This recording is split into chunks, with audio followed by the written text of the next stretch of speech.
Sushi wrote in his poem, "Life is like traveling against the road, and I am also a pedestrian. There is a long road to life. What are the things that are worth our persistence? 1. Keep thinking. French philosopher Pascal said, "Man is a thinking reed." Independent thinking is an ability that most people pursue all their lives. Whether facing sudden natural and man-made disasters or dealing with various conflicts in work and life, we should keep a clear head, always be able to think independently, and stick to our principles and positions. Never give up the ability to think independently, and always be on the way to keep thinking. 2. Stay strong. As Mr. Feng Zikai said, "Since there is nowhere to escape, it is better to be happy. Since there is no pure land, it is better to purify the mind. Since you can't change the world, try to strengthen your own heart." Lin Yutang said, "Only when one can raise one's realm to a higher level, will one not be saddened by the recent depression." The spring of 1082 AD was the third spring when Sushi was demoted to Huangzhou because of the Wutai poetry case. Sushi and his friends met for a spring outing. On the way, the wind and rain came suddenly, and there was no shelter from the rain nearby, so everyone was in a panic. Sushi took it lightly, walked in the rain, and felt something. After a while, he wrote the famous book Ding Feng Po, "Bamboo sticks and straw shoes lightly beat horses." Who is afraid? A cloud of mist and rain will make a lifetime. If the heart is strong enough, it can live out the highest elegance from the lowest life. 3. Maintain true self-discipline. What is true self-discipline? It is do what you don't like but should do and do it to the extreme. In other words, it is necessary to constantly force yourself into the state.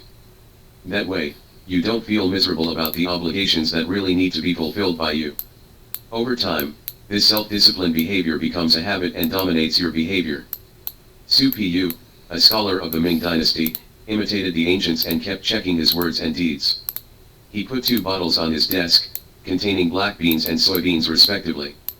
Whenever a kind thought arises in the heart, a kind word is uttered, or a kind deed is done, a soybean is thrown into the bottle. On the contrary, if you have any bad thoughts in your heart, or if you have any faults in your words and deeds, you will cast a black bean. At the beginning, there were more black beans and less soybeans, so he kept introspecting and motivating himself. Gradually, the number of soybeans and black beans remained the same, so he continued to work hard and demanded himself more strictly. As time goes by, the soybeans in the bottle accumulate more and more, and the black beans become more and more insignificant. Relying on this kind of lasting restraint and encouragement, he continued to cultivate himself and improve himself, and finally became a generation of famous ministers with high morals and high prestige. How can there be so many willing and happy things in the world? The more useful something is, the more uncomfortable it is to do. This is the weakness of human nature.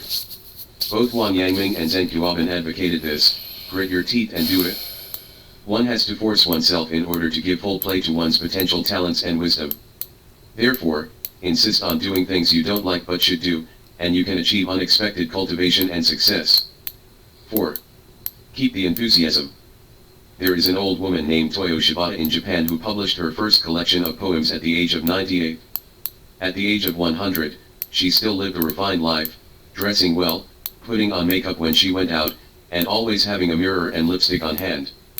She said, "Even at the age of 98, I still want to fall in love, dream, and ride on the clouds on the other side." Romain Rolland said, "The heaviest burden in life is not work, but boredom." If you don't have no passion for life, you'll be lost in your youth. If you're full of enthusiasm for life, you'll still be full of vigor even after you're over 100 years old. Halfway through your life, maybe your youthful spirit has been exhausted, but please still sort out your mood and regain your enthusiasm. Only by keeping the fire in your heart alive can you live a prosperous life. 5. Keep sense of proportion. To behave in the world, we must know how to maintain a sense of proportion. If you don't grasp the propriety, speak out without restraint, and have no taboos, it will be annoying if it is light, and it will cause trouble for the upper body if it is serious. 1. Have a degree of laughter. Joking is a very common thing in daily life, but the purpose of jokes is to adjust the atmosphere.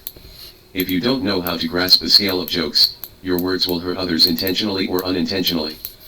Marshall Luxemburg says, "Maybe we don't think that the way we talk is violent, but language does often cause pain in ourselves and others." A person's sense of proportion when dealing with jokes can often reveal his character. Knowing how to respect each other can make the joke feel just right, like a spring breeze. 2 More than enough to do. As the saying goes, everything stays on the line, so we can meet again in the future. In a person's life, there are ups and downs. It is inevitable to be proud, and it is inevitable to be low. Be kind to others when you are proud, and be kind to yourself when you are frustrated. No matter when and where, don't talk too much, don't do things too much. Leaving room for others is also leaving a way out for oneself.